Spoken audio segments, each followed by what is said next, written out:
Are you ready to be in top form? You're about to enjoy and be transformed by some killer life and business hacks that we've designed to improve everything from your marketing and management to your fitness, health, lifestyle, and even your travel. You're going to be looking good. Come and get it.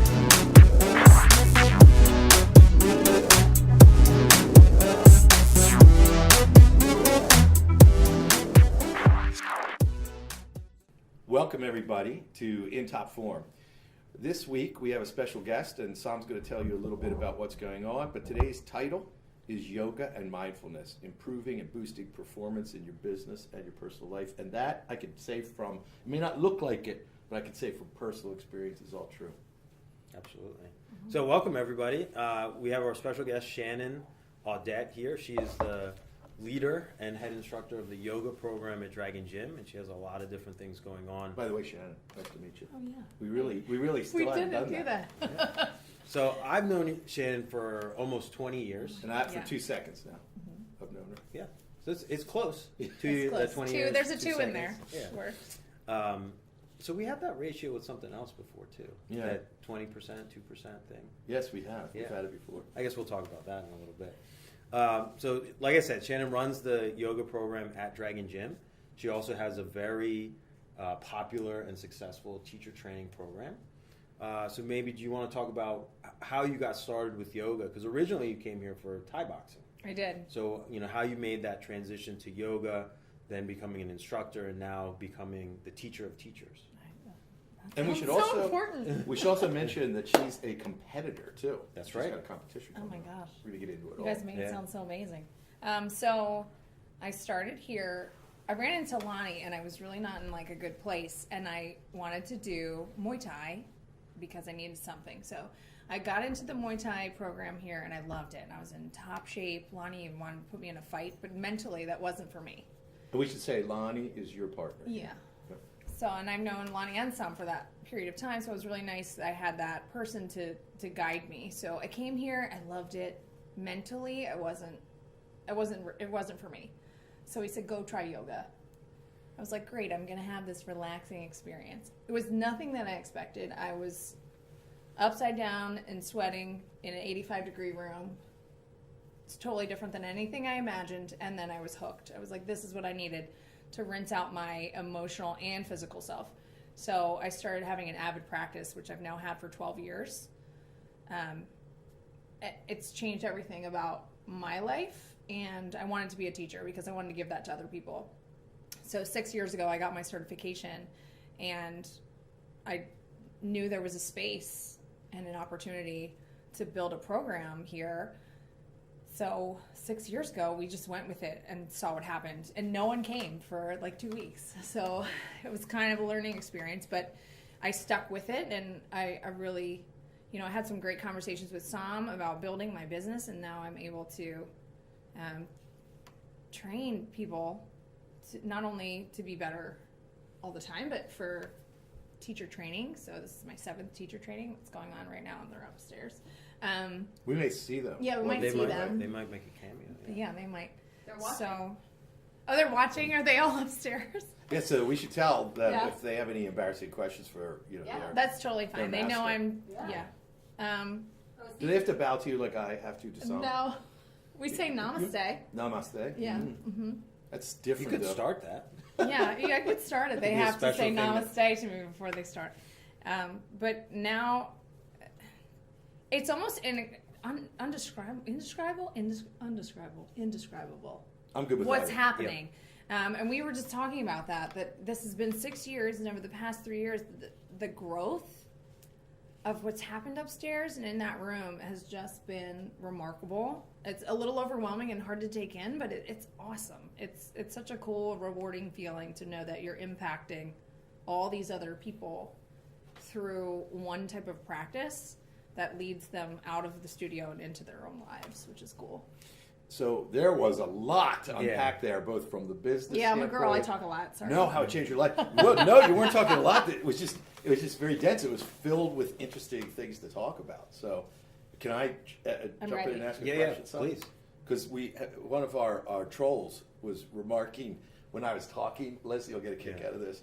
I think it was during the cocktail show. We did a cocktail show, and one of our trolls said to me, "Shut up, let the other guy talk," which is beautiful.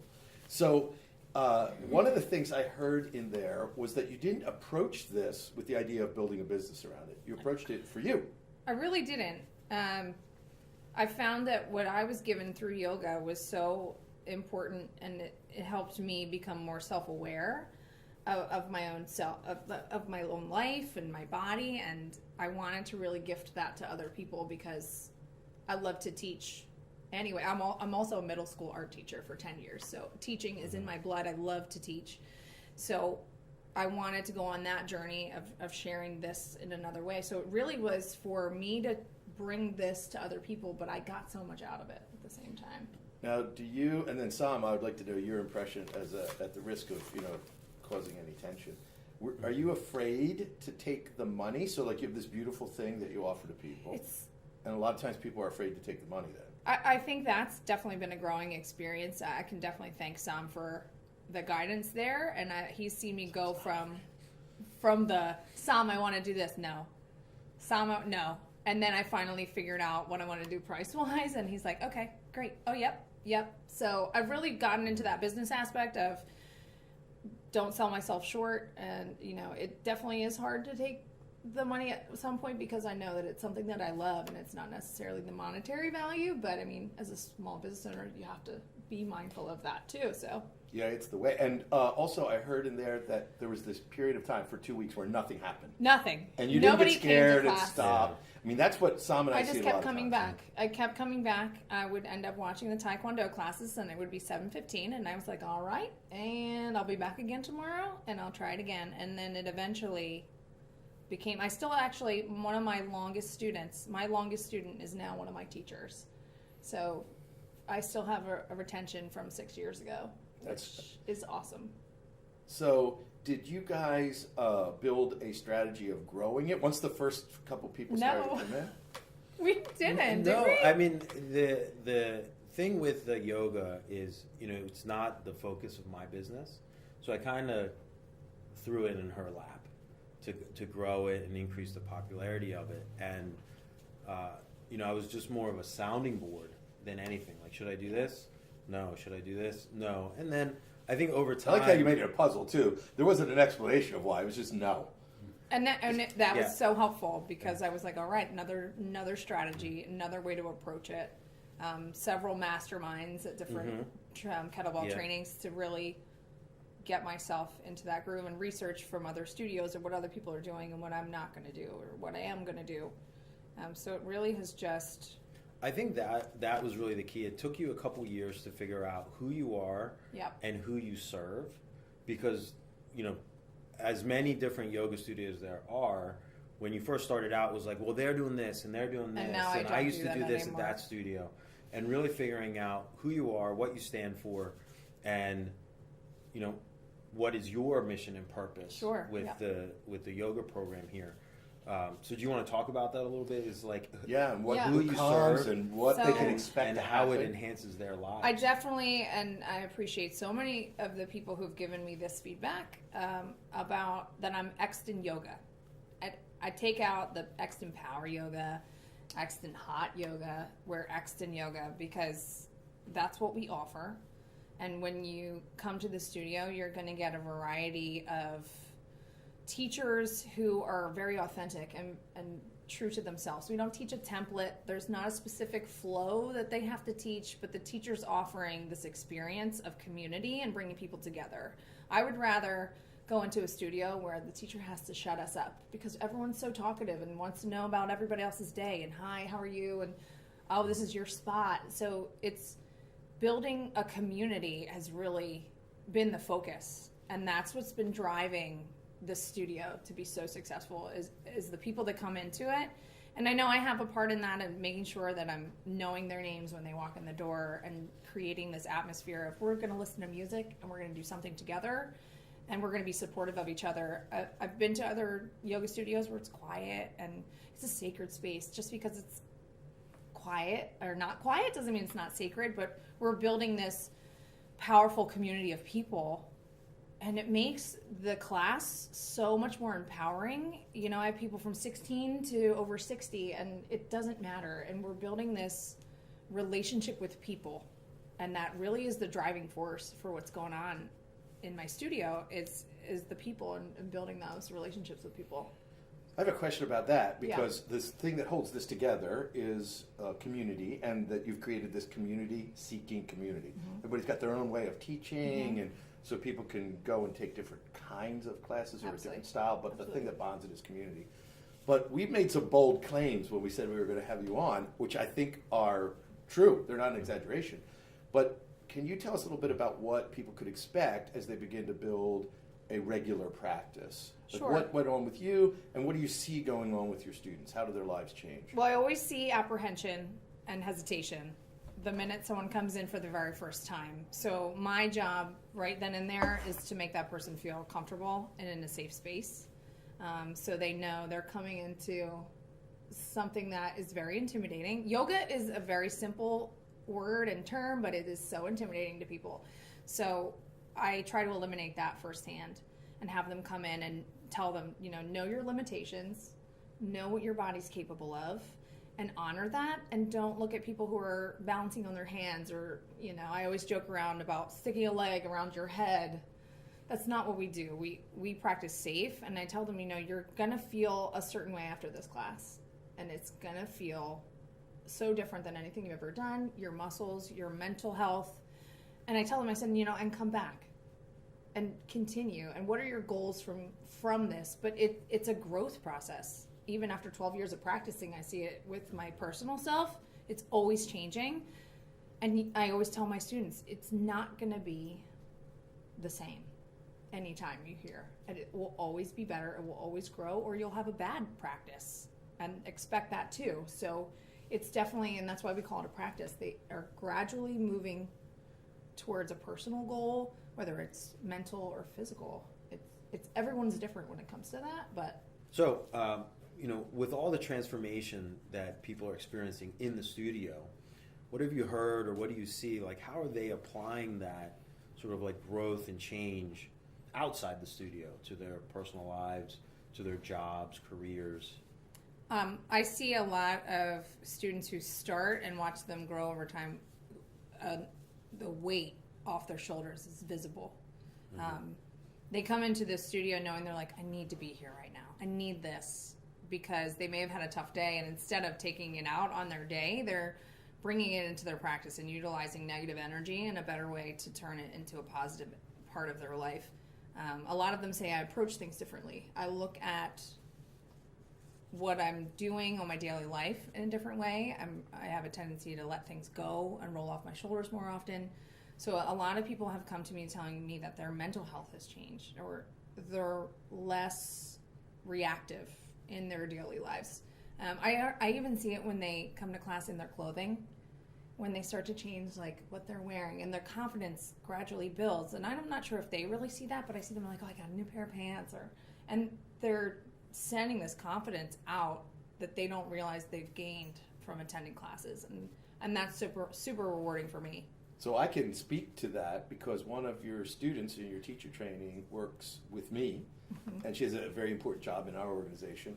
And I don't want to say that the job that we have stresses people out where they could commit acts of violence, but I think it's just visible in her and has progressed and continues to progress. And I find that in my own practice, like for me, being a little bit more flexible than I was before is a metaphor, and I am able to be less reactive. And when I stop practice for one reason or another, or I slow down either because of travel or injury, that little bit of rigidity that comes back, like it gets reflected in who you are and how you behave. So I've seen, from the other side, like a person observing someone coming from your class, how that has profoundly affected her. I think if she were here. She's upstairs. Yeah, I know she could come She down. is here. Yeah. She would say the same literally thing. watching right now. Yeah. Well, I think that's something that you and I talk about a lot, is that idea of like how you do anything is how you do everything. And there's a sort of creep or contagion is when you make improvements in one area of your life, somehow it translates and transfers to other areas. And with like Jocko, we talk about like the idea of discipline equals freedom is, having discipline in certain seemingly unrelated places in your life then translates, so if I have discipline in the gym, somehow I have more discipline in the office. And the other thing we talk about a lot is this idea of headspace or mind space. So in our one of our old episodes, the Go Bag, Get Home Bag, one of our most popular ones, is that idea is like if you take that off your plate, it somehow has freed up space in your mind. Yeah, you're not worried, can I get home if there's a natural disaster? Exactly, whether it's a conscious worry or not.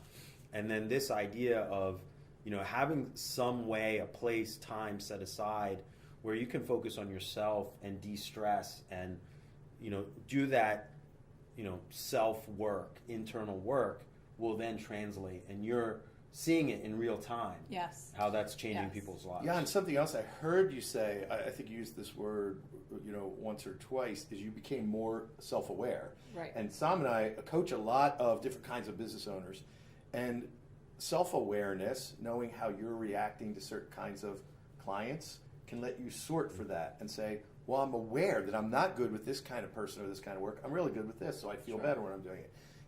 And it's a two-way street. I think as you become more self-aware, there's space again, Sam, to become more aware of what the other person is saying to you. And also what they need, I think, or what they're seeking out. So how does that happen? Describe that to me. Why is it? It's my experience too, and I think it's your students. I know 2 or 3 of them. They all report this. So what is it about yoga that gives us a greater mindfulness, ability to be in the moment, and therefore maybe more self-awareness?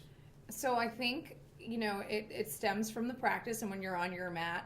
And I always tell my students to be not zone out because they're not creating more headspace and self-awareness. I tell them to zone in to, Heather's probably laughing when I'm saying in because we say that a lot, is building that energy inward to themselves and really keeping their mind on their body. And we tend to steer away from that, I think, in a daily life and try to think of other things rather than really tune into what's going on in the moment. So it's really talking to that as a teacher is important. So I stress that in the class. Like, you need to be here now is one of the things we say a lot upstairs. We have a be here now wall. Like, be here now in this moment to find where your foot is, find where your core, find that energy through the fingertips, and acknowledging it so then people know that it's happening. And people will say, I didn't know I could use that. I didn't know I could do this. And it's like those aha moments in their practice, and then they take that out of the studio, and they're like, I didn't realize what I was capable of. So that's another advantage of yoga and of any martial art, too. Sure. Is that when people exceed the limits of what they understand they're capable of, that oftentimes causes that notion to expand in 3 dimensions and people become a lot more. Yeah, there's so many more possibilities, and that's one of the big things we talk about too in classes.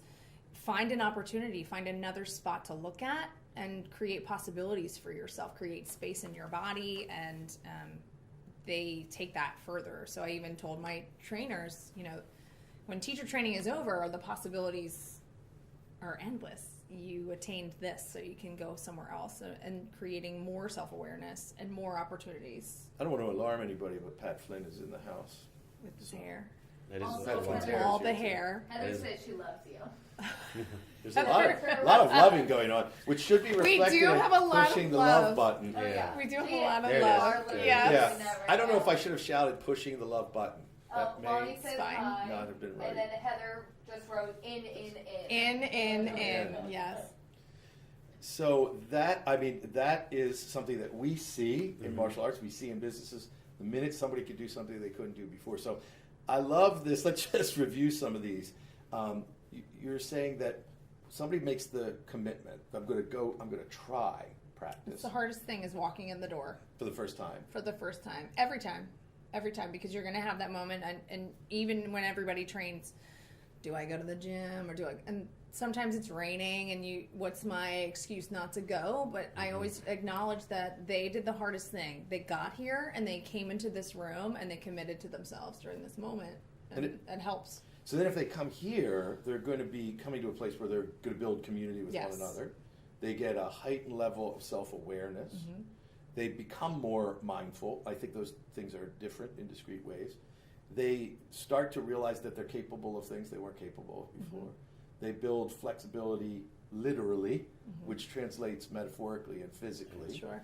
I think that they become better at work and in these other contexts. Definitely. It's my view that people become better in their relationships too, and by that I mean maybe with their kids or with a spouse or partner and with people at work. Is that your experience? And people report that to you?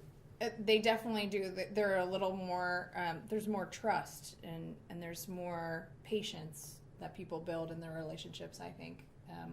Again, less reaction. Now, whenever you have more trust, you're going to have occasions when it's violated. And so I see people who think of themselves as too trusting, and then they get hurt every time somebody violates that trust. I wonder if your experience is different. I think yoga has the capacity to build trust, but let you deal with the violation of trust in a totally different way. I think so. I think of teacher training because there's a lot of trust in the very first day because they're hands-on with each other, so you have to trust, each other mentally and physically. So I think that's it's definitely a violation when you're putting your hands on other people for assisting, but there's that instant trust of I'm in your hands. You don't do the thing where you make them fall and you quickly step away. No, we don't do the trust fall. No, but I think We should run a teacher training. It would be so diabolical. Oh my Yeah. God. They would have totally different effects. I'm curious, you talk about teacher training. My guess is that a lot of people just want more of you and more of community and kind of the next level. So does That's so everybody nice. that takes, well, I mean, So nice to say. Listen, I've been wrong before. So I could be totally wrong here too. But does everybody that take teacher training take it with the expectation that they're going to go open a yoga studio or teach classes for you? Or do people take it for an enhanced version of some of these things we're talking about? I think teacher training is the wrong name for what it is, and we were just talking about this today, and I talk about this with every group that I've trained. This is my 7th group of teacher training. They come into it thinking I'm going to be a yoga instructor, and I always kind of laugh to myself. I'm like, they really don't know what I'm going to bring to them, is that I'm going to pull all of the dark everything out of them and get that vulnerability out on the table and make them into the most vulnerable state and bring them into their authenticity, that they've been hiding. And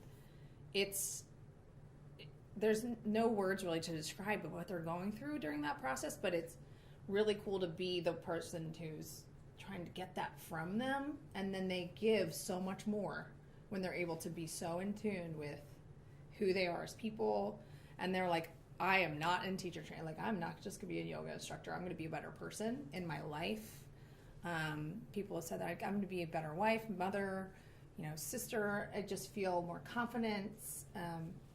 But that comes as a realization as they go. Yeah, That's not what come to it with. no, they don't come to it knowing that that's going to happen. And then when it happens, and I get to see that. That's probably the most rewarding thing is I see the growth in people, whether it's in class, whether it's in teacher training. I've seen the growth that has just transformed these people into their better self, which is awesome. I do think there's a sort of a masterminding that could go on about what that should be called. Yeah. Because it is giving so much more. You have to be careful. If you promise too much, then people don't know what to... And I don't ever promise it. I just get to witness it. I said, something will happen to you in this process. But right now, you're only giving that experience to people who identify as wanting the teacher training. And not... There might be something well, else. there's certain people... Yeah. And I still talk with other people in class, what are your goals now? You've been doing this for 6 months. What have you seen so far? So I make sure I do have a conscious effort to talk to those people who I've seen. I'm like, hey, you've been here for a year. What have you noticed? Or what's going on with you? So, I could probably tell you one thing about every single student who walks into my studio because that's important to me. And I've seen their growth and seen what they've come from and where they've gone and where their practice is going, which is awesome for me.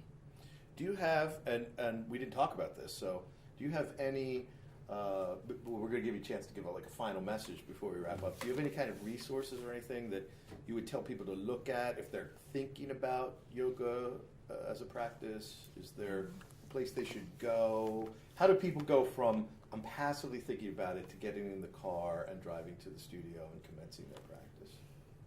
I think the more you think about it, the less you're going to do it, to be honest. I think you need to get in the car and you need to go. And you need to try it. And you need to be vulnerable and Because this is one of those past things. that. It really is. It's like you either go or you don't. And once you figure out what the best place, because I tell people, you know, I may not be the best fit for you, but like let's figure out an option, because if yoga is something you want to do and I'm not right for you, find something else. Like the yoga community is very small. It's like a big, small community. And we all have respect for each other. So it's just finding out what's the best practice for those people. But I would say go. If you're nervous, go. Or like ask someone else, or go with a friend. Like bring support. But that's the hardest part, is getting there. Do yoga studios ever do, like in the old days when Sam and I were first training, do you ever go over to like a Bikram studio and fight the Dojo leader? storm. No. Yeah. They take No. over their customer I definitely base? don't. I definitely have an Stretch appreciation. Stretch fighting? That would be great. I have an appreciation for all She can practices edit that. of yoga. She can That's edit fine. that out for you. But it, you know, I may not always be the right fit for somebody. So, any last messages for people that are thinking about it, students of yours, people in the teacher training, anything you want to say to anybody to get them take it to the next level? Don't stop your practice, because when you stop your practice, you're hindering yourself from possibilities, and allow yourself to be in an environment that makes your practice better, whether it's a home practice or surrounding yourself with the right people can change the whole point of what you're doing, whether you're in martial arts or in any other part of the training. Surrounding yourself with a community is the support that is the driving force for me. Is my community of students and teachers. Just makes it better. So you want to be around that, because if you go somewhere and you have a bad experience, you're never going to go back. Just go. So just go. Just go. That's a simple, elegant message. Just get there. Shannon, thank you so much. This was awesome. Yeah.